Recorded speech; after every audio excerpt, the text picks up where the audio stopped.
about when that first little boy came into the life, to your world. Tell me about those memories. It was like winning a lottery. Sorry. It was the pride and joy of the whole family. Sorry.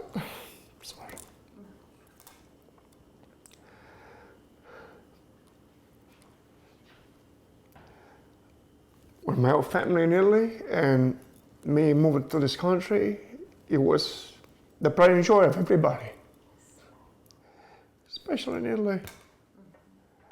I didn't have a father. I had a mother, brothers and sisters, and his name was Nunzio. That was my father's name. And I couldn't be more proud and happier, you know.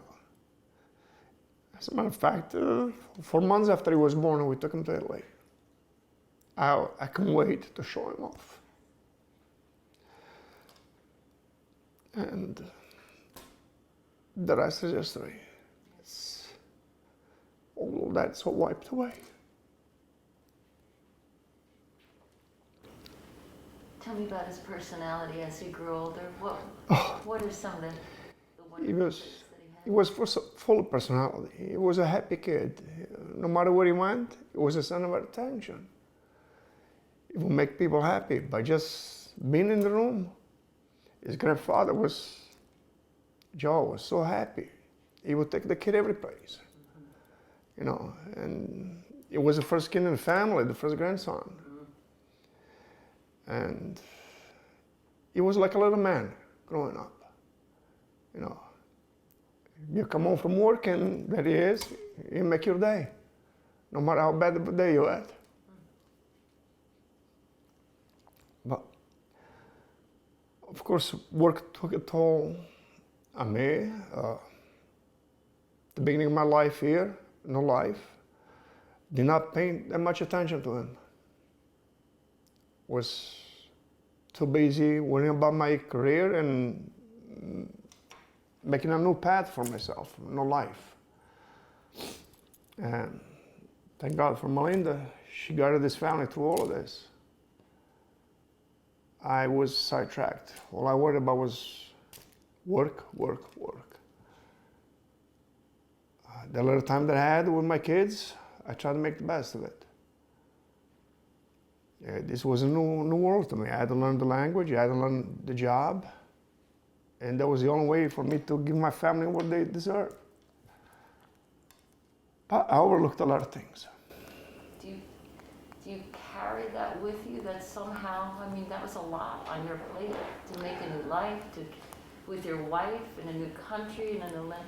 No. Do you carry that? Do you blame yourself for that? I blame myself for not realizing and not picking up the little messages that he was sending out. Because there's always time for family, no matter how busy you are at work. You walk through that door, you have to dedicate your time to the family. And I miss those little messages. You know, those hints. Hey, there's something wrong with the kid. What can I do? What can I not do? Those are the things I regret. But not picking up on those messages he was sending out and be able to help him. Tell me about those messages. What do you think? What do you think he was doing that you miss? Like he wanted to spend more time with me, do things with me. You know, even in his latest years, and when he was suffering through all of this, and we all knew about it. I would come from work and go check him out on him in his room upstairs, and he's playing his video games. He would say, "Dad, you want to play a game?" I would say, "I got no time for a game. I had a hard day at work." That was. He wanted to bond with me, and that's what I regret. There's a lot of changes that could have been made. I could even give up my job if I wanted to, and just dedicate my time to him. Spend every day with him and guide him and watch after him. That's what he needed. He needed somebody with him that loved him 24 hours a day. But that's impossible. Pietro, tell me when you knew, when you first knew, when you and Melinda discovered that something was wrong with him and you knew that this was a problem. I cannot believe it. This was the early 2000s, and I cannot believe that this was happening. I come from a family, not a strict family.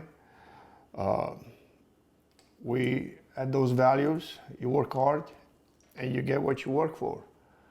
You put your time in, you get the rewards. So when I found out about this, I almost didn't want to believe it. No, this cannot happen to me. Not to my kid, not to my family. It might be a dream. It wasn't a dream. That was a reality. And I guess I escalated from there. I lived in denial for many years. Although I started to see it more and more, I would just say, why can't you get out of it? I do this because I want to do it. Why you cannot just give it up? I had no clue.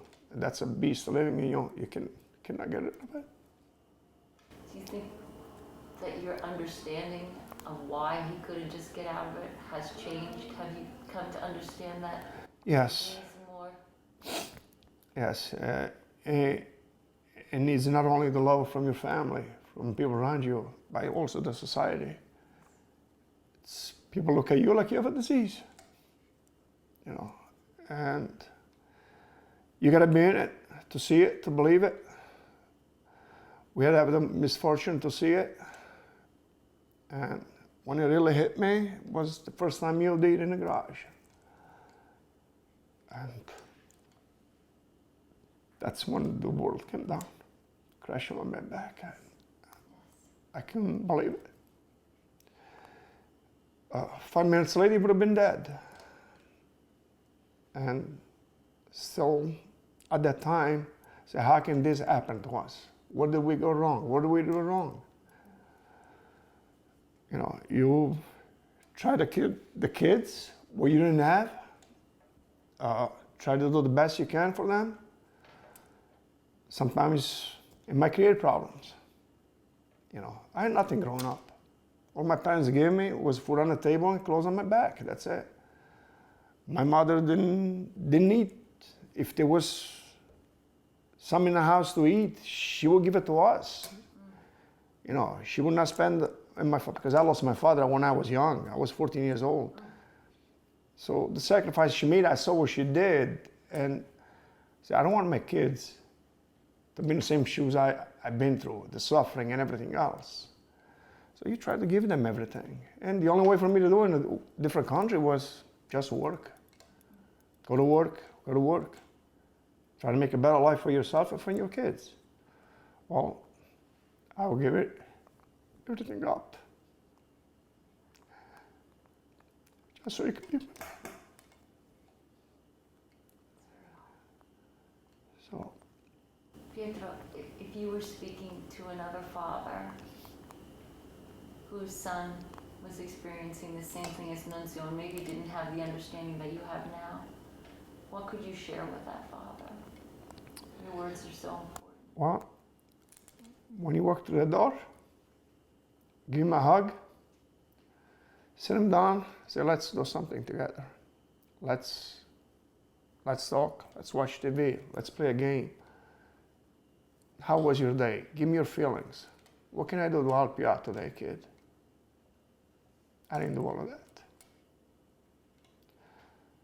Because it will open up to you. That's what Nunzio was looking for. He was trying to open up, but he was hoping that people around him will listen and understand his problem.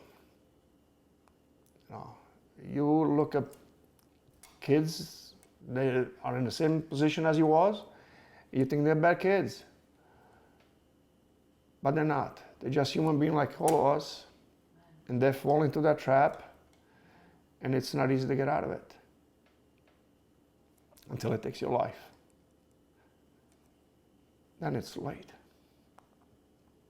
So give your kids as much attention as they need it, even more. You know, do not make your job a priority, like I did. Somebody told me, or I don't believe somebody told me what I read about. I heard about somebody just giving up their job to stay with the kid 24 hours a day. That was the only way that he could keep off the stuff. You had to have a watch on him 24 hours a day. I wish I could do that. I wish I would have done that. But at the same time, I have 2 other kids. Mm-hmm. What do? You quit your job. What do? You quit your job, you're going to lose your jobs. Mm-hmm. You ain't going to be able to support for your family. And especially if you have other kids, what do you do then? So there is a lot of regrets, a lot of things we could have done, I could have done different way. I didn't. Of course, it's too late when you realize you made those mistakes. So, me on the other hand, I don't like to read. I don't like to experiment things. I take life for granted. I live day by day. I try to enjoy the moment. I don't want to plan for tomorrow. Today we're here, let's enjoy it. That's the way I was brought up. Mm-hmm. And that attitude might have damaged things. I don't know.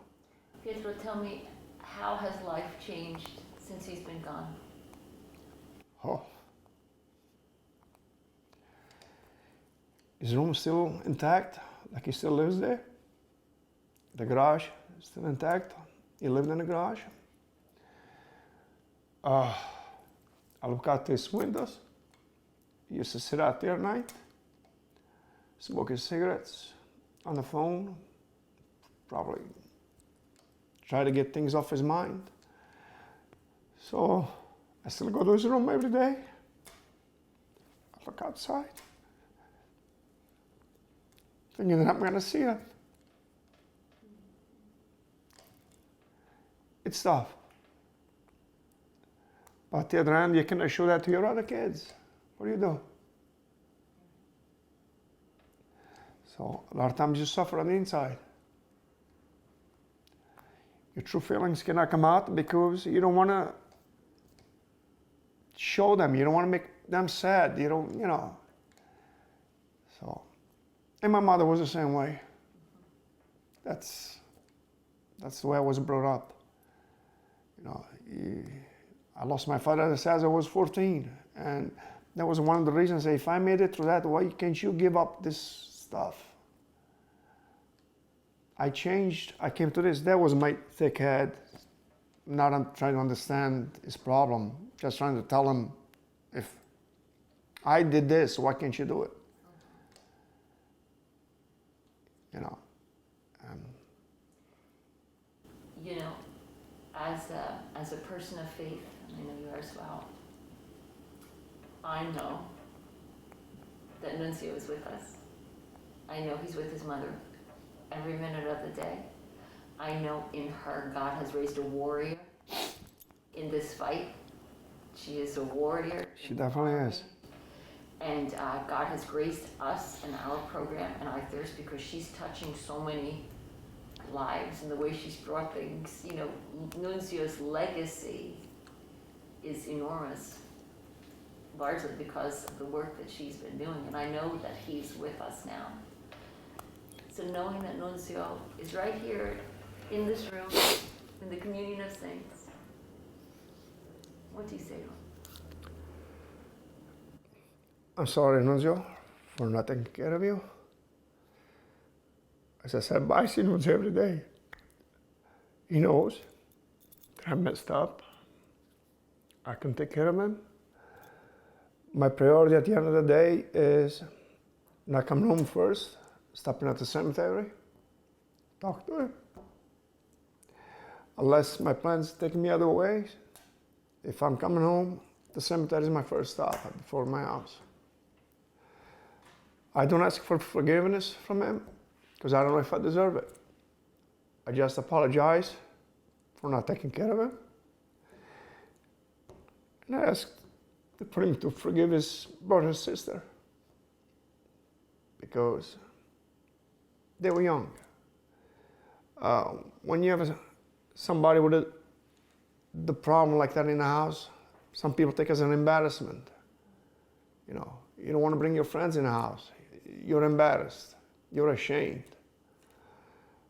So, Nunzio, please forgive them. They love them, and they still do. They miss him a lot, and he knows that. Love you, Nunzio.